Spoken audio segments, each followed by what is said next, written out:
नमस्कार। श्री रामचंद्र की जय।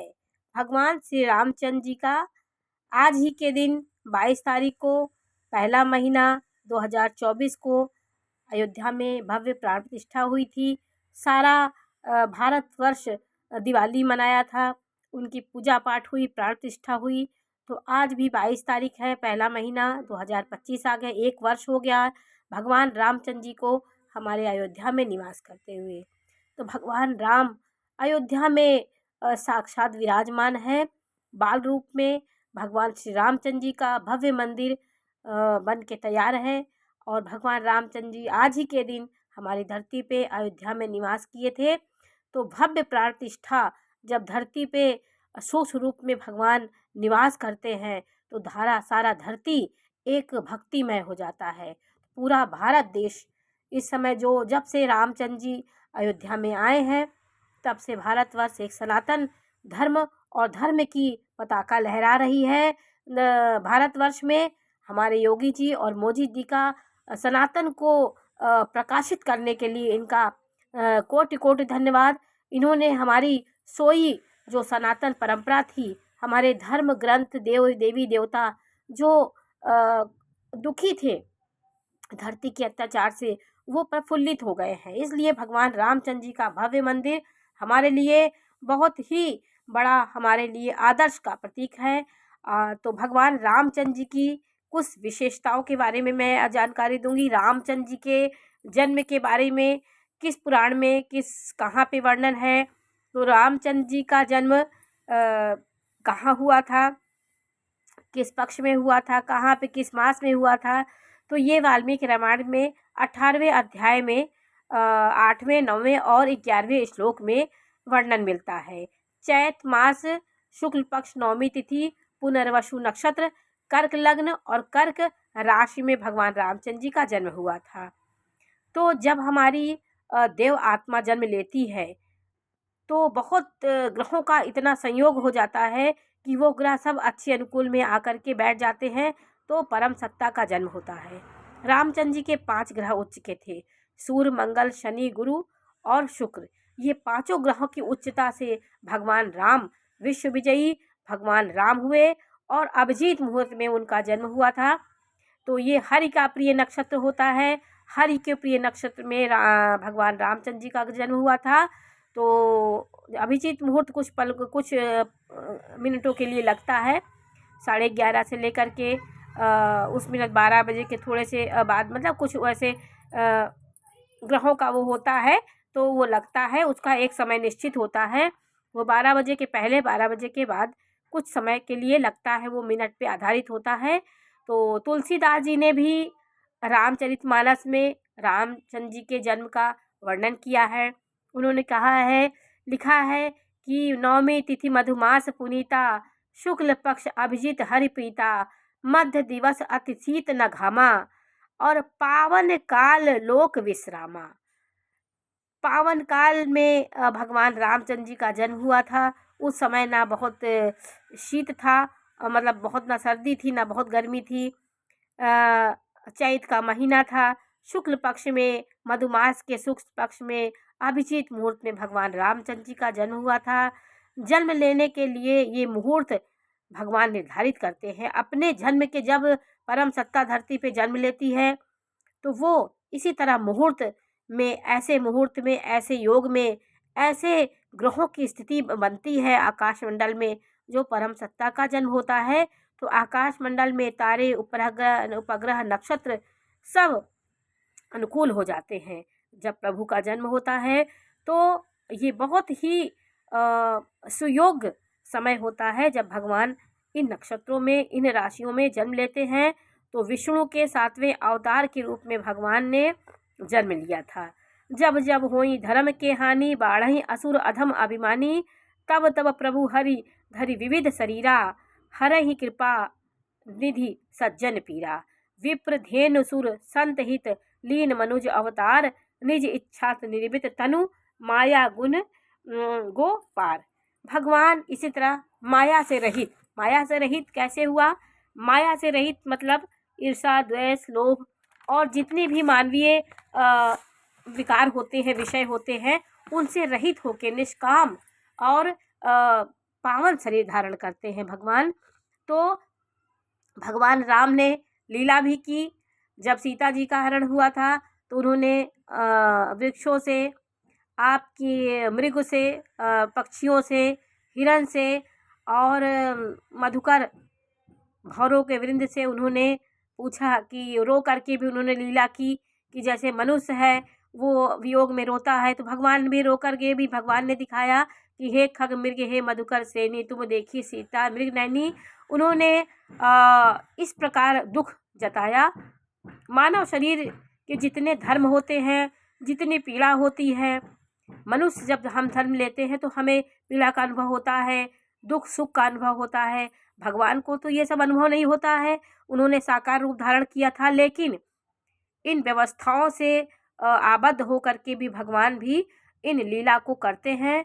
और ना हो समझ अंदर से होने के बाद भी भगवान लीला करते हैं, क्योंकि हमको एक नाटकीय लीला करना है धरती पे ईश्वर को, इसलिए वो व्यवस्था के अनुसार कार्य करते हैं। जैसी मनुष्य की सोच होती, व्यवस्था होती है, संसार की जैसी व्यवस्था, जैसे हमारे ऋषि मुनियों ने जो जो व्यवस्था की है, गृहस्थ जीवन का पालन, पत्नी व्रत, माता के प्रति उनका दायित्व, भाइयों के प्रति, पिता के प्रति, और जो उन्होंने वरदान दो मांगे थे कैकेयी ने, उनको पूरा करने के लिए अपने पिता के वरदान का, उनके बातों को उन्होंने निभाने के लिए इतना कठिन वनवास का उन्होंने समय झेला, क्योंकि वरदान और पिता की हुई वरदान दिए, उनके पिता की हार होती, इसलिए भगवान राम इतना कष्ट सहे।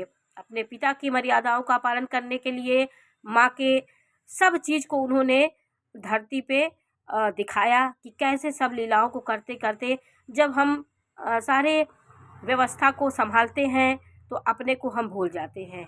तो व्यवस्थाओं को हमें संभालना है तो धरती के बहुत कष्ट को हमें सहना है। जब अपने ही हिसाब से जीना है तो इस तरह इंसान की जय जयकार नहीं होती है और भगवान की पदवी नहीं मिलती है। मनुष्य भी यदि अपने दायित्वों को संभालता है तो उसे बहुत उसकी नाम होता है, प्रतिष्ठा होता है, और उसको समाज में अच्छे व्यक्ति के रूप में जाना जाता है। भगवान बहुत दयालु थे, भावुक थे, परोपकारी थे, बहुत ही दया माँ के समान उनका स्वभाव था। क्योंकि कर्क लग्न में जन्म जो जातक लेता है, कर्क लग्न को चौथा भाव से जोड़ा गया है। चौथा भाव माँ का कारक होता है, तो चंद्रमा को हम माँ का कारक है। चंद्रमा एक शीतल, सौम्य, कोमल और कारुणिक ग्रह है, तो उससे हमें माँ से जोड़ा गया, क्योंकि माँ चंद्रमा का प्रतीक और चंद्रमा माँ का प्रतीक, सूर्य पिता का प्रतीक है। तो भगवान राम का सूर्य भी प्रबल था, सूर्य उच्च का था, दसम भाव में था, दिग्बली सूर्य था। वो कई विश्व विजयी होने के उनके कुंडली में संकेत थे। तो जब ग्रहों की इतनी अनुकूलता थी तो हर ग्रह अपना अपना काम किए। भगवान राम को ग्रह ही भगवान बनाए। भगवान राम को विश्व विजयी सूर्य बनाया, विश्व के विजयी और उच्च का मंगल उनको शास्त्र, शस्त्र शस्त्र, अस्त्र शस्त्रों का ज्ञाता बनाया, उच्च कोटि का रक्षक, उच्च कोटि का धनुर्धर, उच्च कोटि का ज्ञान उनको बृहस्पति ने दिया। गज केसरी योग जो बना उससे उच्च कोटि का ज्ञान, हर शास्त्रों का ज्ञाता भगवान राम को राम बने। हंस योग उनके कुंडली में बना, शश योग बना, रुचक योग बना। हंस योग, चंद्रमा हंस योग बना, गुरु के केंद्र में होने से, गुरु लग्न में था तो हंस योग बना। सातवें भाव में उनका, चौथे भाव में उच्च का शनि शश योग बनाया। दसम भाव में 10 नंबर में अति उच्च मंगल रुचक योग बनाया।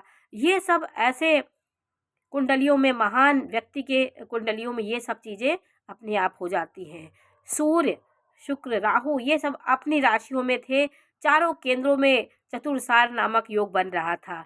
कभी भी किसी साधारण मनुष्य के चारों केंद्रों में ग्रह नहीं होते।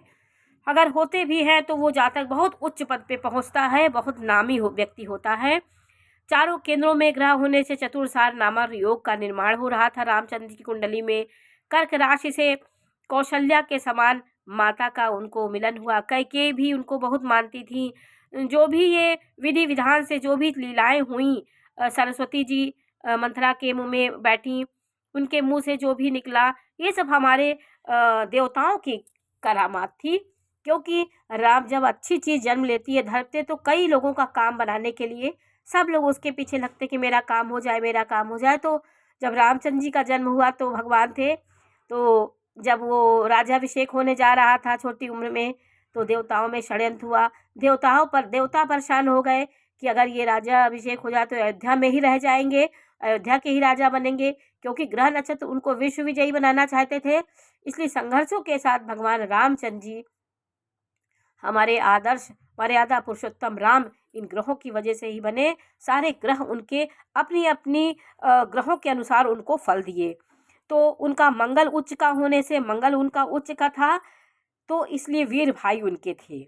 उनके भाई बहुत वीर थे। तो सारे ग्रह जब अनुकूल होंगे तो अच्छे भाई मिलेंगे। अच्छा चंद्रमा था तो अच्छी माँ मिली, और गुरु अच्छा था तो उनको उच्च उच्च कोटि के उनके गुरु मिले उनको, जो उनको उनके मार्ग प्रशस्त किए।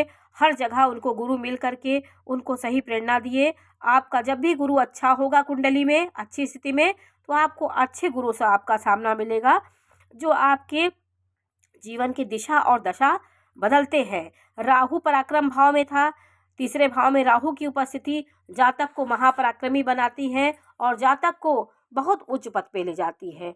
गज केसरी योग जो होता है वो अथाह धन संपत्ति होती है और सिंह के समान उसका कंधा होता है। जातक वीर और बहुत लंबा चौड़ा जातक होता है। लग्नेश में शनि की दृष्टि पड़ने से रामचंद्र जी सांवले वर्ण के हुए। कर्क लग्न होने के बाद भी यदि लग्न में शनि की दृष्टि पड़ी या शनि बैठा होता है तो जातक सांवला वर्ण का हो जाता है। सब ग्रहों की अनुकूलता से रामचंद्र जी इतने बड़े भगवान के रूप में हमारे सामने प्रकट हुए।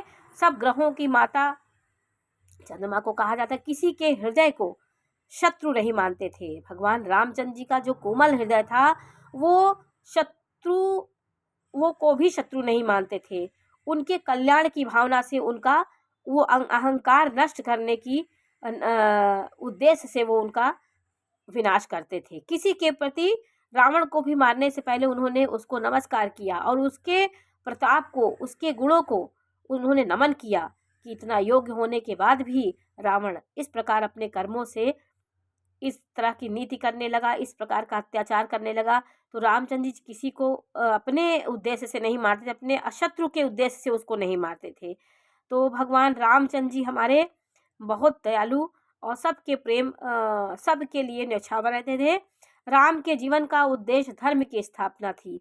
यज्ञ किया उन्होंने, शनि का धर्म सभी का उन्होंने धर्म निभाया और तपस्या की। शनि उच्च का होने से वो एकांत में रहने वाले तपस्वी के रूप में समाज में प्रतिष्ठित हुए।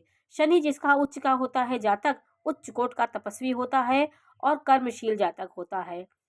तो हमारे रामचंद्र जी के कुंडली में इसी प्रकार की हमारी रामचंद्र जी के ग्रहों के योग से भगवान रामचंद्र जी इस प्रकार समाज में भगवान राम के रूप में प्रकट हुए।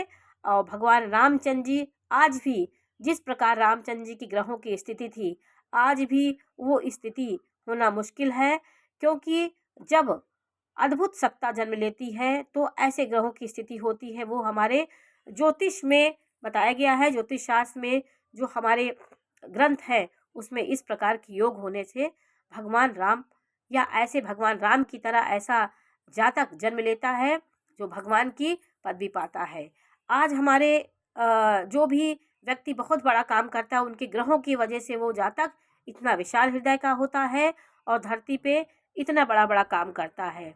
भगवान राम भी इसी प्रकार के जब उन्होंने जन्म लिया तो हर लोग उनकी अपनी इच्छा पूरी करने के लिए राम से अपनी इच्छा के लिए उन्होंने इस प्रकार का देवताओं ने सोचा।